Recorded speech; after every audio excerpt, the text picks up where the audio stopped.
The next chapter is Chapter 8, Battle of the Great Oak Theater. So fancy. The scent of tea wafts through Mysterium Manor, and Amenity brews a pot of chamomile in the kitchen. Authority and him share a moment, and they ask, where is May? And then, let's see. In the world is May follows the air. They realize that, they see May outside the manor gates, attempting to mount a baby white stag. She tugs at her makeshift cloak and nods to Lammy, which is the name she gave to the stuffed lamb that belonged to Atticus once and that Ellie since gave her. And says, don't worry, Miss Ellie, we're going to help you. The party regroups at the Fountain of Selene to just kind of exchange information and exchange gear. Paris is very nervous, and as soon as there's an opening to leave, they drag Willa to a familiar alleyway and sketch out a misshapen door. And that's when Sammy confirms to Paris that Zephyr cursed them with horrible, horrible nightmares. Yes. He remarks how he didn't think that they'd piss him off so quickly. Sammy shakes his head, and he explains that Zephyr, in addition to music, holds domain over nightmares and madness. The curse he cast on Paris cannot be removed. However, certain things can ease the effects.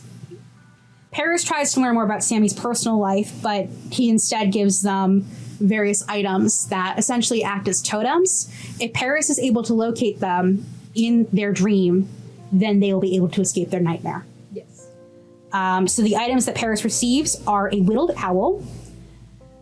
Let's see, there's a relative's teacup that smells of lavender, and Paris's house key.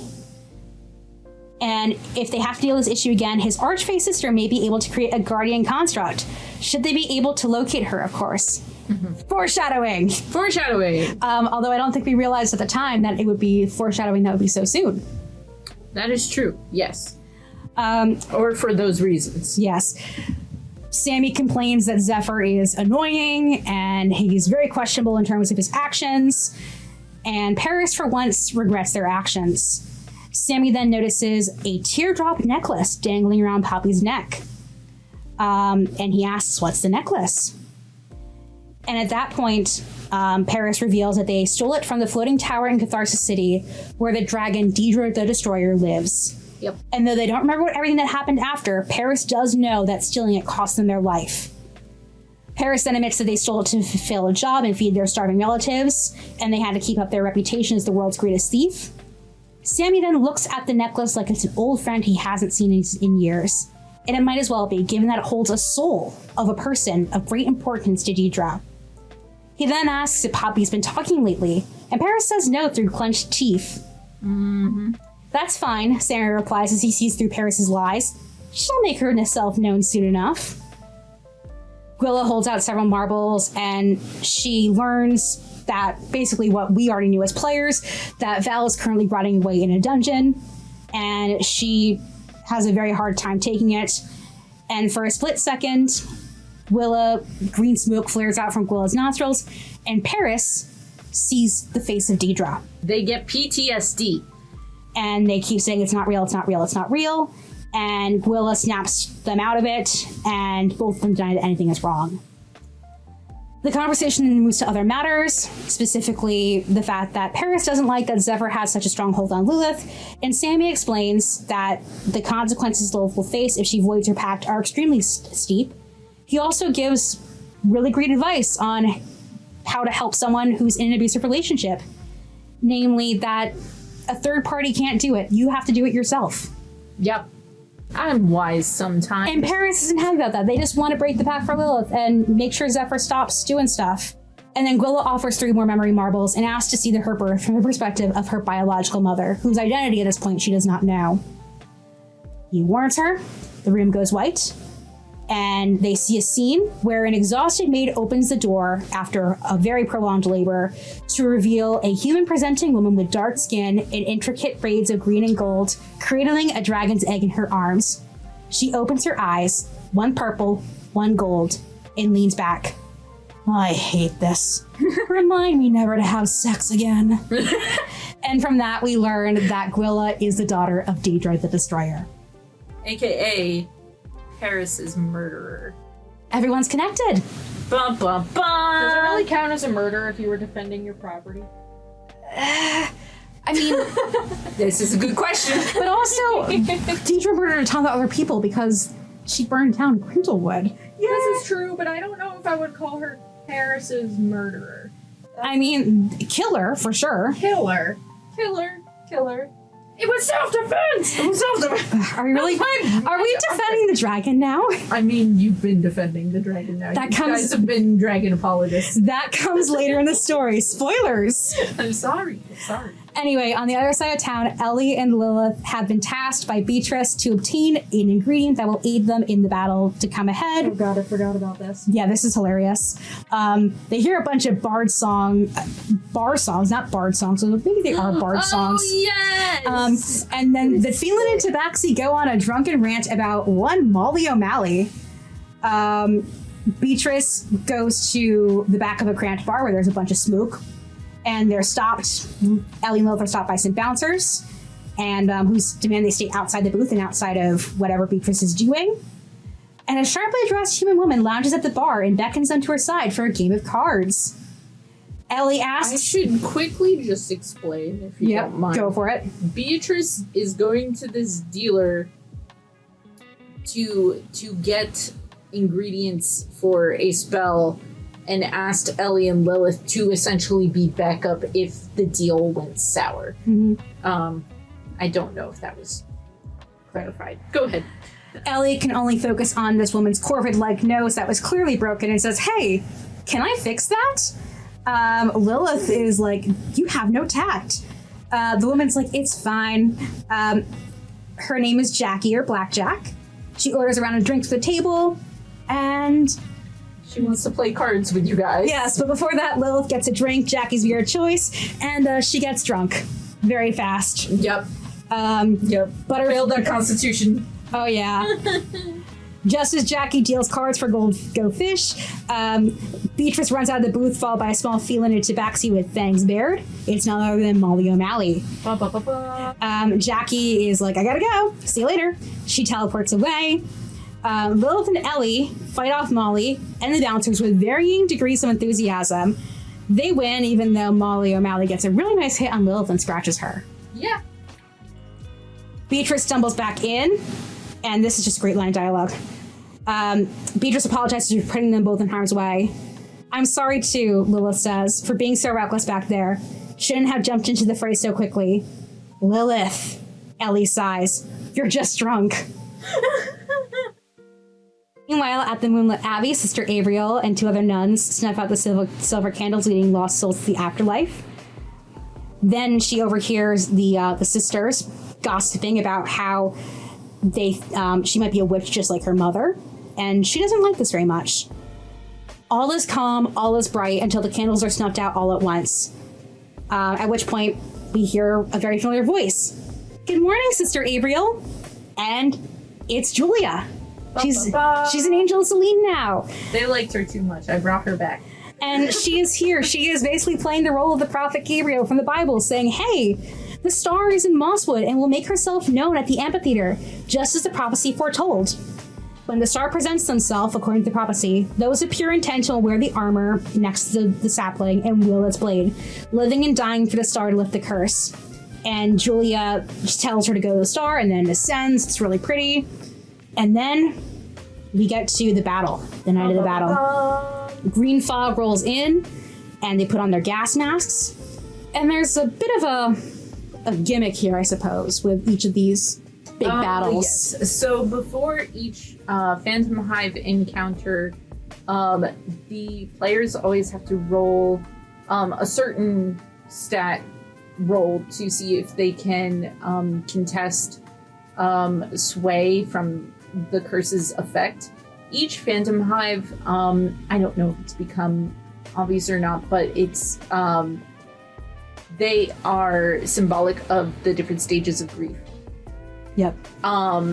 And different emotions that sort of surround them. So for this one, they all had to roll to not be swayed by Yvonne's Siren Song. Yvonne's Siren Song, and we don't know is Yvonne yet. No. But anyhow, In any case, Gwilla failed this particular role, and so the party resists the intoxicating pull from the siren, but Gwilla sees, and only Gwilla sees this, she sees her father looking over his shoulder and gesturing her forward. And the party begs Gwilla to remember her father's words and to help the living. And then Paris scrambles up Gwilla's back, tells him to get her shit together. Lilith yells at her for eyes unclouded, and Paris' yelling does a trick, and Gwilla's head snaps back. Val fades into the recesses of her memory. Paris then holds Gwilla and gives her a lot of really awesome, comforting words. And then Claire gives everyone earplugs so they aren't tempted by the siren song again. Then the party splits up, and this is all battle stuff. It's cool. Everyone does really badass things. It's great. And then Ellie stumbles back after a particularly powerful attack, and then her eyes lock with those of May, who wandered onto the battlefield somehow. And her gaze goes from concern to angry. She then glows white hot as feathery wings sprout from her back, the stars in the sky moving in formation to serve at her beck and call. And we finally hear her speak. But it's not May's voice, it's a chorus of a million voices. She says, "You hurt my family," and then with a sweep of her arm, the stars coalesce into a huge beam of energy. And Abriel calls out and says, "The star of Selene, the star is the child." And that's the end of chapter 8. Bum, bum, bum, bum. Chapter 9, The Beast of the Great Oak Theater. And I think it's your turn to talk. All right, this session opens with Paris in another plane standing before death as they were knocked unconscious in the last turn of combat. Watching the scene play out below them, like they were on top of a glass balcony, Death and Paris stand and watch Paris's friends in the Great Oak Theater. Paris is now making death saves, and how this looks is that Death has suspended 3 hearts above Paris, and they beat as they make heartbeats as Paris rolls their saves. They pass the first one, and all the hearts are good. Back at the theater, Ellie rushes to May, picks her up, and runs her to safety outside of the theater before the siren sings again. She hides her under a bush and attempts to wake her, but is unable. Satisfied she is well hidden, Ellie returns to battle. Gwilla and Lilith join Paris in Death and begin to also make death saves. I do have to say, I love how you kind of made that, like, the mechanic of death saving throws into something so visually compelling. Oh, thank you. I wanted it to be spooky, and I wanted people to care. Yeah. It's very tense, which I think is cool. Beatrice, Claire, and Abriel are now working to stabilize Paris, Lilith, and Gwilla. Ellie returns, and the siren announces that though she cannot remember who she is, she has decided to take on a new form and uses moss, vines, and pieces of bodies on the stage to become this sort of grotesque creature. Ellie grows tired of fighting and summons Archive to assist with a puzzle that should placate the siren. That involves matching up the backdrop of the stage, the costume, and the song to all be the same. They work out the correct matchups. Lilith sings while wearing the costumes Ellie found around the theater. Each time Lilith sings the correct song, a piece of the siren's head materializes until Gwilla and Ellie recognize her as Yvonne, the director of the Drow theater troupe they saw years ago, back in that flashback. Upon hearing her name, Yvonne returns to herself and the fighting ends as Lilith destroys the rune with an eldritch blast. Benevolent spirits rise from undead bodies, and one by one they enter Gwilla's lantern and pass on. Ellie repairs the tree with druidcraft. Shortly after, Amenity and Authority enter the theater looking for May, but Authority seems to recognize Yvonne, and they embrace tearfully. Yvonne asks Authority if he ever received the note. And then he says, "What note?" "The note that says that you are a father. We have a little girl, a drow tiefling girl. I know she made it to the tunnels. She is alive." Authority then looks at Yvonne and asks, "What was her name?" Riot. Promise me you'll find her authority. And this was something that I think I know as a player I was really excited by, because Riot is a character that appeared in a previous campaign that Marina ran that was ill-fated, and so it was such a delight to see her pop up again. Ill-fated was such a sweet way to say that it ended. Well, it was ill-fated. It was ill-fated. That was such a graceful way of putting it. Thank you. Riot is also, like a lot of my NPCs that live in my brain, has been bouncing around my psyche for a while, and sort of represents a part of me that I think is just very chaotic and unabashedly flirtatious, which I cannot emulate in real life most of the time, but I digress. Right. So Paris interrupts because they know Riot and they know where she is. She's currently a freedom fighter on the outskirts of Catharsis City, working with the rebellion. And Death approaches. And before leaving with Death, Yvonne asks Authority if he found love again, and he nods and said that he lost her too. Yvonne then turns to Paris and tells them to send a message to Riot. Keep kicking ass. You're making your mother so proud. And then finally, Yvonne's the last spirit to leave, blowing a kiss to Authority as she departs. And then he says, break a leg on the other side. That was a moment. I gotta say, I think our campaign is really good with the romance moments. Why, thank you. I do try. That one was especially touching. I love... I'm a big romantic, and it shows. I mean, honestly, same here. I think we're a good group like that. When the group returns to Mosswood, the citizens rush to greet them to celebrate their victory. This is the middle of the night, by the way. The mayor gives them a reward of gold and badges of membership to the Mosswood Ghost Hunters. Yay! Woo! They can now get commissioned to do ghost work. Have we taken them up on that offer? No, we have not. You've done it once in Right. Cerulean Falls, And even then, that was more Getsume asking rather than Mosswood. Mosswood stuff. Kay emerges and invites Paris to the Chipped Cup to talk to Maggie. They confront Paris about the fact that they flirted with both of them On the same day, and that neither were sure where they stood with Paris. Paris admits they're poly and could have communicated better and apologizes, and then comes to an agreement that Paris would focus on Kay romantically and Maggie would purely be sexual, which all parties were fine with. Did Paris ever take Maggie up on that? No. And Sammy is also pissed because Paris also promised Sammy that they would do stuff.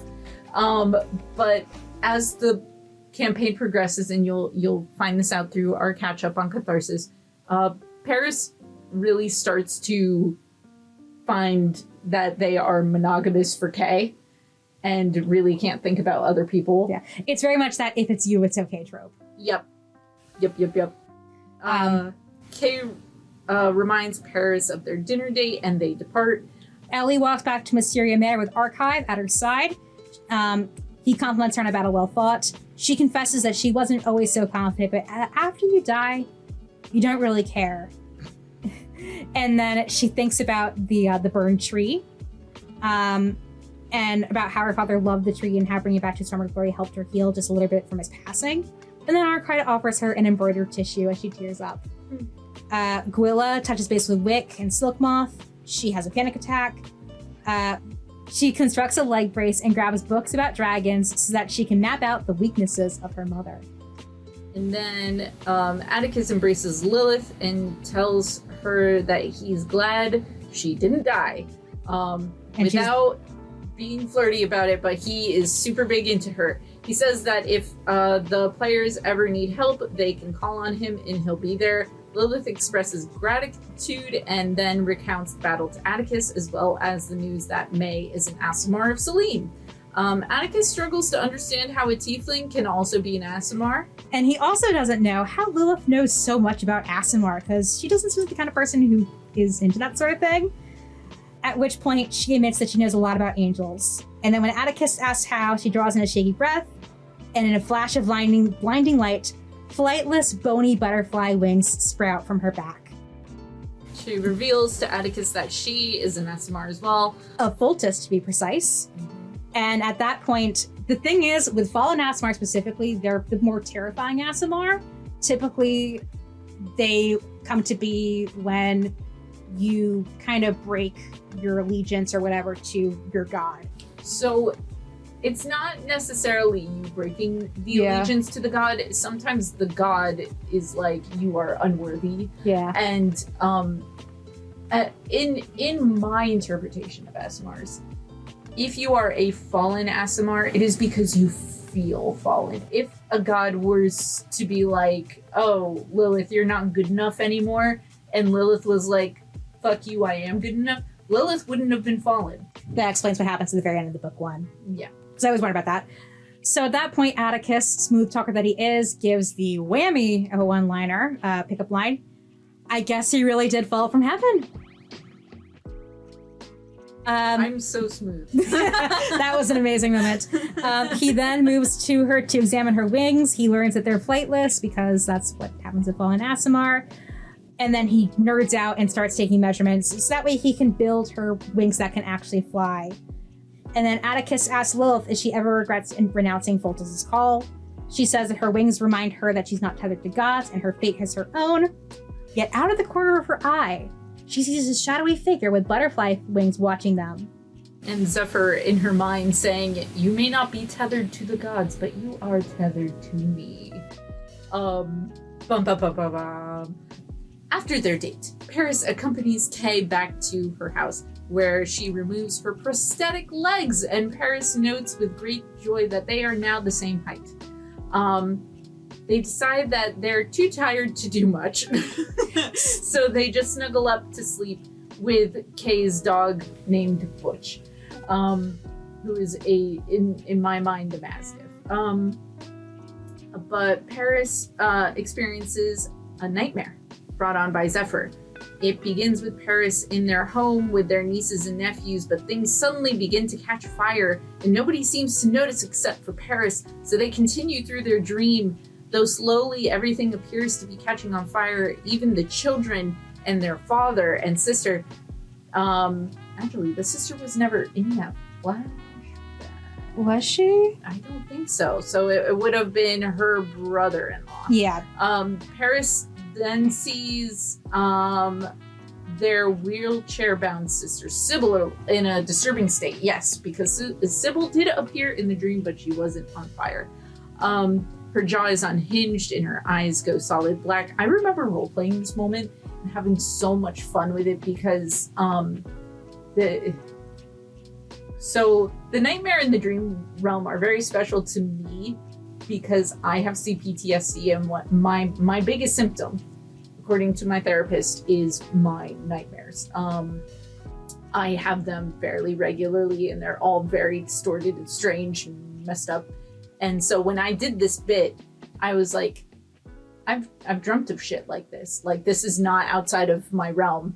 And to see everybody else's reactions, I was reminded, oh yeah, I guess my nightmares aren't normal. Right.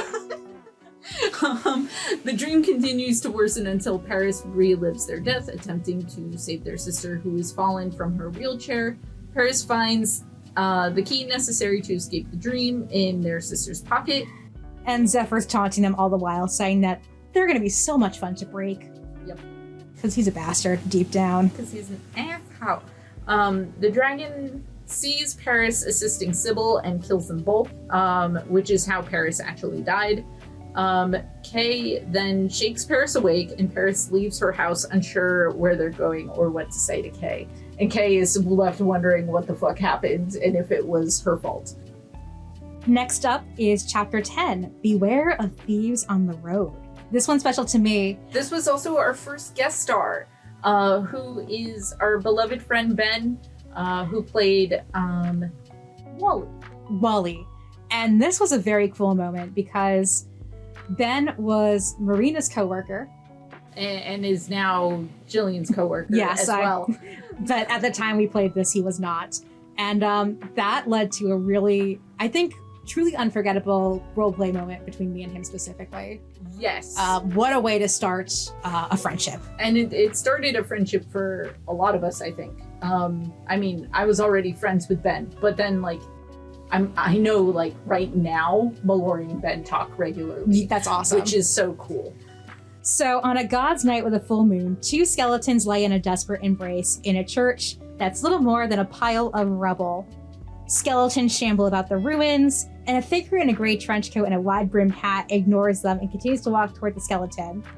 One of the skeletons calls out for Dad, and they burst into an explosion of radiant light. And the figure's name is Sai.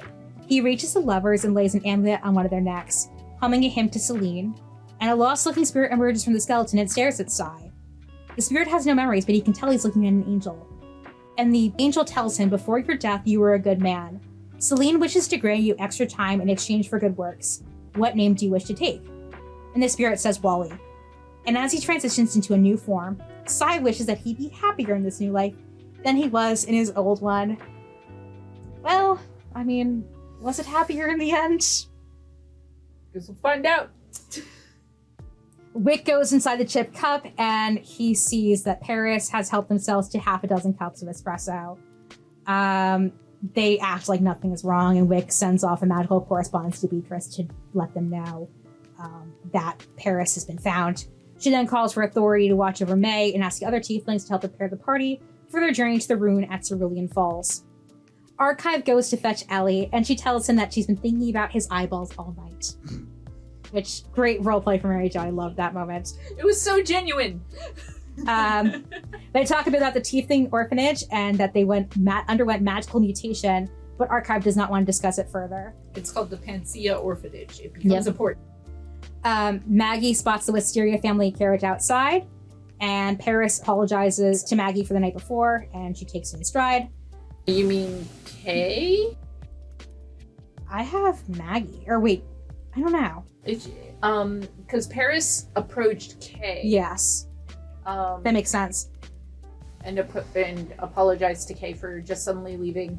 And it's important to note that Paris, this was a great roleplay moment on Zoe's part, where Paris was like, I want you to absolutely know that it is me, not you, and I do want to go on that date with you. I just had a really traumatic nightmare. Yes. And Kay was like, we can work it out. I'm just glad I didn't do anything wrong. Yeah. And Paris was like, no, you were perfect. Like, there's nothing more romantic than good communication. Yes. So the party, we have a mechanic where Marina allows us to take 2 NPCs with us on our travels. Yeah, so we do a vote. And I remember correctly, Atticus received a unanimous vote. Yes. And that was actually very funny because I initially didn't vote for him because I was like, I don't want to be selfish. I don't want to be selfish. I don't want to be that girl who simps over for fictional character's fictional boyfriend. And I had messaged you and said, no, you should vote for him because at that point, everyone else had voted for him already. So he became the first NPC to receive a unanimous vote, and he wouldn't be the last. And then 3 votes went to Abriel. So they were the first 2 who joined the party as they headed to Cerulean Falls. 2 hours into the ride, the carriage stops for a mushroom folk person named Dottie weeping by the side of the road. Oh, Dottie. Ellie asks if anyone's hurt, and Dottie says no, just their feelings. Thieves stole their wares and killed their beloved dog, Biophosphorus. I forgot that was the name of the dog. Yep. Abriel offers to help avenge the dog immediately and retrieve the stolen goods since the market is in Cerulean Falls, and the party agrees. Ellie sends Andromeda out to comfort Dottie, but Lilith and Paris notice that a chunk of the dog is missing and that it's halfling bite marks, which Paris is very unsettled by. Abriel sprinkles holy water over Biophosphorus' body to prevent the curse from spreading and taking effect. And just down the road again, a metallic green skeleton who is very cheery wears an amulet and lounges against a tree. Ellie goes to touch him and he freaks out. She hits him again with a stick, and the skeleton throws several items and then introduces himself as Wally. And Abriel realizes, after his explanation of his story, that he was resurrected by Sai, a messenger of Celine spoken of in the prophecy of the star to come. And there's something Lilith recognizes in this man's demeanor that she's not quite sure about. Willow then approaches Abriel and confides in her about her anxiety, And she also realizes that she was in awe when she saw the cleric heal the party with Celine's blessing. And Abriel encourages her to kind of examine her own faith. And perhaps there's been a god that's been trying to help Willa this whole time. And Willa acknowledges that there has been some presence watching over her, but she's unsure who it is. And Abriel smiles and tells her to keep having faith. At that point, we get more backstory in Foltest, courtesy of Abriel. After the massacre of the Drow, people began to turn away from Foltest and the one true way. The final blow to his prominence came about when the Mourning Queen abolished the church in Foltest and formed the Church of Selene with the aid of several women. Lilith freezes, and Atticus tells her, yeah, you should tell them. And what's interesting here is that my initial plan for Lilith, when conceptualizing her character, was I was gonna have this big dramatic reveal where I was like in the middle of battle and bam, Asmar wings spread and epic moment, charge into battle. It didn't turn out that way, and I think it was for the best. Yeah, I think so too. I have played in Asimar and done that, and I did it way too soon. Asimars are super fun to play. They are. I really enjoy them, but I'm really glad that it came up the way it did. I think it was good timing. Very organic too. So then Allie asks what's up with Creepy Butterfly Guy, aka Zephyr. And Atticus and Abriel have no idea what she's talking about. So Lilith requests 3 memory marbles, tosses them into the air, but the memory centers around Wally. And we see that Wally was, in fact, Hanlon Brownstone, Lilith's father. He was a devout follower of the Church of Foltest, along with his wife, his 2 twin sons, Marcus and Linus, and of course his daughter, Lily Eve. Lily Eve was a literal angel of Foltest, whose songs deeply resonated with the congregation of the church. He found a lot of challenge in keeping his faith when their values turned more fanatical. And he also found it challenging when Lilith grew a lot more distant and rebellious, when she spent all of her time with her enigmatic piano tutor, the bandaged one, the very spindly one. Mm-hmm. Lily Eve then shuffles into the kitchen and says that the pastor asked her to marry his son. I think she was like a teenager here too, so. She was 19. Yeah. And Hanlon thinks it's fantastic, wonderful, and what a good arrangement. She says she'd be little more than a figurehead. She wouldn't be able to perform or do anything of note. And this is where I think there was so much magic at the table. Like, this was a session I really wish we had recorded. Same here. Because Ben is such a good actor. Like, yes. He's such a strong actor. And he didn't know what kind of dad I wanted him to be, because I asked him, do you want to be someone's dead dad? And he was like, sure. And I was like, cool. I'm not going to tell you who it is. You're going to find out in a moment. And he was like, that is how I would want to know. And when he realized, oh, I'm playing the role of like a super religious dad. Very flawed dad. Very flawed religious dad. I'm going to deliver unknowing Ben's own relationship with faith. Interesting. And that he was able to bring, like, he's known people like that. Not his own father, right, but he has had experience with other people like that. That's fascinating, because with Lilith as well, I also kind of was going through a bit of a faith journey. I maybe deconstruction might not be the right word, but definitely a distancing from the congregation I was attending / doing freelance work for. Long story, but in kind of Lilith in this arc specifically really helped me to reclaim what I believed in. Yep. And I was channeling a lot of my own frustrations about religion into the scene. Yes. So they had a wonderful back and forth. Yeah. So he tells her if it's the will of Foltest, she says, fuck Foltest. Lily Eve's mom drops a plate in the sink, leaves in tears. And Lilith lets out years of pent-up frustration with Foltest, the church, the pressure her parents place on her. And Hanlon is silent and asks if that's truly how she feels about the church and their family. And then he says that he has no daughter. Lilith then says, you never did. You wanted a perfect angel who'd bring glory to your family and your church. But I'm not that girl. I never was. Then the memory shifts to when she made her pact with Zephyr. She's at her kind of one of her lowest points, and she wishes for freedom and for no one to be oppressed by Foltest again. She forges a pact with the Archfey, and she rechristens herself as Lilith Blackwood. Paris glances at Zephyr as memory fades, only to see a stunned Atticus standing in his place. Willow wraps Val's cloak around Lilith, Ellie dissociates, and Wally tells her he always regretted that night. And Lilith says she doesn't really regret her words, and she has very complicated feelings about the relationship. Surely that won't come back to haunt her later down the line. No. Not at all. No. Ellie apologizes to Lilith for her reaction, and she appreciates the apology, and she's just happy that Ellie didn't have such a tumultuous relationship with her dad. Paris says they like Zephyr even less.